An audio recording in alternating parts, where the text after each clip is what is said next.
Happy blessed Sunday everyone! Welcome to my YouTube channel, Proud Ilocana. So, today is Sunday no. Mapan kami ag-shopping manin. Nalpas ti shopping medical manen, pero hangko nga na-vlog gagayem din kakabsat. Kasi nagaduti tao, very busy ti shopping center. May mga rules naman tayo na minsan pag nag-upload tayo ng mga video sa YouTube, mga privacy nila ayaw nilang makita, so be careful yung mga ganong sitwasyon sa public. So ngayon ang gagawin namin, kailangan baguhin yung mga kagamitan sa bahay, lalong lalo na yung mga mga gamit na ginagamit namin everyday, na yung mga lunchbox, ganun ba, mga plastic, yung mga Tupperware na lang para mas maganda namang pakinggan kaysa DJ plastic niya. Plastic nga local, tado petikas na gagayem, hindi siya original, may mga plastic dyan. Kunyari friend ti ubot amin niya. Then after that, gayam dili ko dam tudtudoken na. So, in kami gatang dagiti plastic nga kasapulan, iti balay na pagbalunan. Kasi kailangan every 6 months to 1 year nga maipabaro dapat dagiti gamit nga kasi dyan tap na hantay ngagkaroon makalat ti sakit. Ken kastamit dito Pilipinas, di ba, ado tagamgamit ti plastic. Kita untay nga nalaing kasi aglalo dagiti adda ti microwave na gamgamitan da, di ba? Nga bawal agi di kasjay. So kita untay nga nalaing mot lang no. Suitable iti microwave ganun. Tap na hantay nga makaalat ti sakit kasi makakanser ko na dagita kasta nga gamgamit. Pero kailangan nga min lalo kanya, especially kanyak nga agbalbalon tinal daw. Adi nga min trabaho guys, adayo di paggatangan. So nga rekat ko gumatang tapno kwa awan. Kaya nami mas lang iti kwa sarili nga luto no aduma at damat ay di magatang agpaiso o may lalasa na so.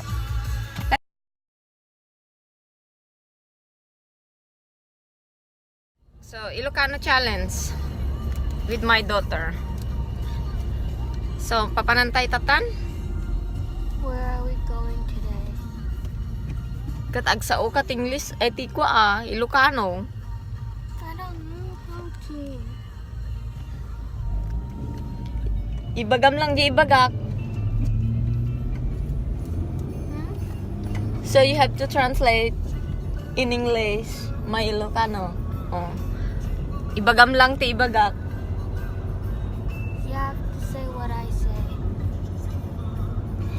Intayo gumatang ti makan. Let's go buy food. Nya pati ibagak. Apay nalipatam ti Ilocanon? Why did you forget Ilocano? Katagsao ka nga ro dun Then you have to speak now. Oh, amumot gayam. See, you already know. Oh, see? Amo mo gayam magsao ka na. See, you already know, so you should speak. Oh, be mo.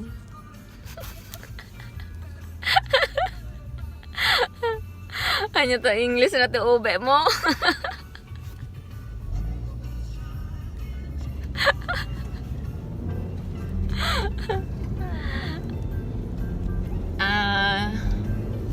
Nagadayo mo ti papalan tayo. It's so far where we're going. Oh, kita amom gayam. See, you know. Anyag gatangan tayo. What are we going to buy? Papanan tayo nga rod tatangay. Where are we gonna go today then?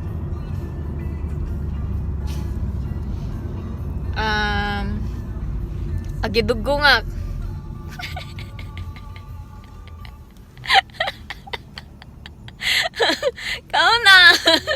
Amo majay.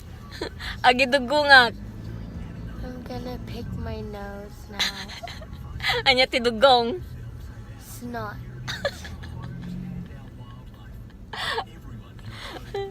Kat agilo tuubat.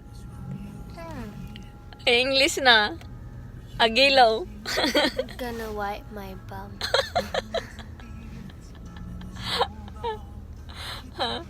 Agpaw-paw. Dito. No anymore. Dito, no? Turn it off. Dahito anak ko kakabsat ka na yan nakagpaiso dito hing amo na tagilokano since si di inyawid ko ngamin dito Pilipinas. Nag almost 5 months kami sa idi when she was 5 years old. 5 years old idi, and then how many weeks lang nakasurusuro mat iso na ken nagaawid kami ngamin halos every year. So after mga 2 days lang makaya na kasi Ilocano kami mat lang kami di unig tibalay, but then anak ko syempre maparagis school hanang matarusan tag sao at dalang jay mauawatan mga simple lang giti ko lang nalalaka lang Ilocano maawatan na yung Tagalog ti medyo kasi hindi naman kami pure na Tagalog, hindi kami nagtatagalog, tsaka wala kami masyadong French dito guys, so nakakatuwa itong anak ko. Pero believe it or not, pag umuwi dyan sa Pilipinas, no, agaw-awid kami in just 1 day or 2 days. Hana kaya tag-English kasi kunana mabain. Kasla siya lang na idumduma is kunana. So nga, proud na met kasi hamo nga makita talaga nga at agigan ni tibang bansa. Na simpleng bata. Nakachinelas latano daduma ore pa kami ag-shopping. Kasi jay, gasto ito giti ubing ti ibang bansa. Nya, kasla ngamin i-compare mo kadagiti daduma ka nga agigan ta Pilipinas. Oh, rain awan-awan basta napipintas ta anak, sige lang, di ba? No nya tinsuot da, nakadress, nakapunggos, agpapada ngang dito ngamin ka sila awan latta. Pantay-pantay. Hamo makita ti adda ti kaya na kada marigrigat. Langarod ka ni umatidog manin ipakita to damdama jay papa. So da kami ti shopping centeran. Ang kabe ko ati glasses ko ta bumakat da taon. Malabo ti pa nagkita ko. Ayan guys.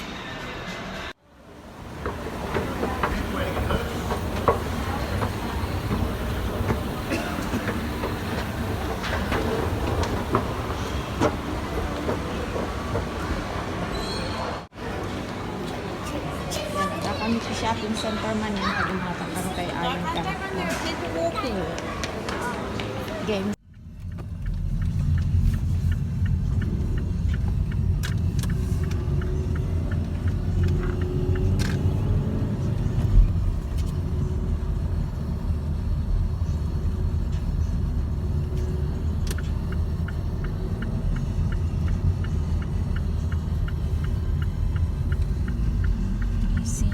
Sa pagparking ta. Parking talaga. Ay, dyan eh. 90 tires. Ito ada pumanaw. Nakapit to yan. Pagkatangan dagiti ko ang gamit di kusina.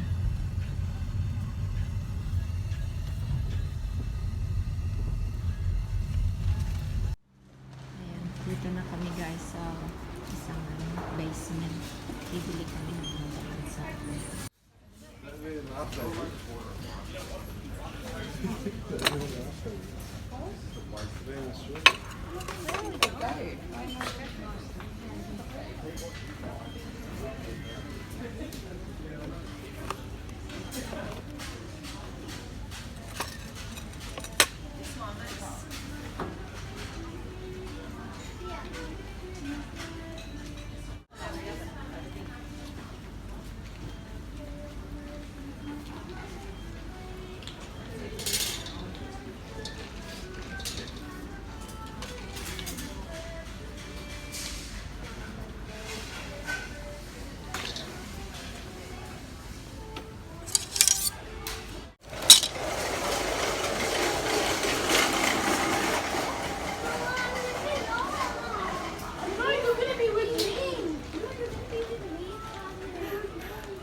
Nagado na magapang yan. Hindi mabanti pagkapang.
Kas di nga minti ubra update jay balay mi dita Pilipinas na agawid na kagibalbaleng na kiso nga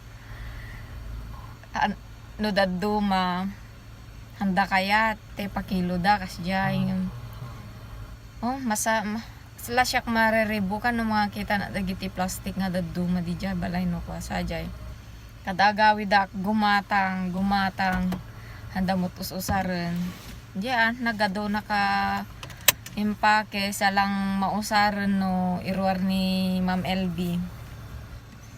Tikinaado na. Nagmet nga mintag gata. Manandan ko? I thought we're gonna get the game. Where? So next stop namin ngayon, papunta kami dun sa isang store ulit para sa mga games ng anak ko dun sa Nintendo Switch niya na binili ng dad niya. So let's go guys.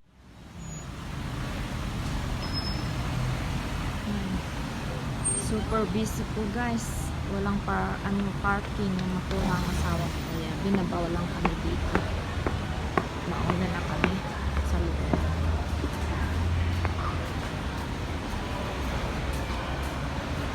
Shopping center guys. Bawal kasi working naman eh. Yung mga baby dito kaya limited lang mag-simapin sige guys ha ayan bibili ko ba yung sa akin guys kung ano ang ibibigay ko this Christmas pero power ko ang pinili sa this one.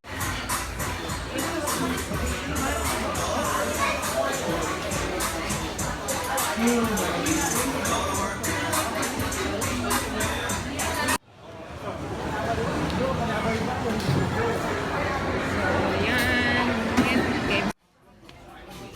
guys, nakabili na ako ng Adidas na regalo ko sa Mr. ko.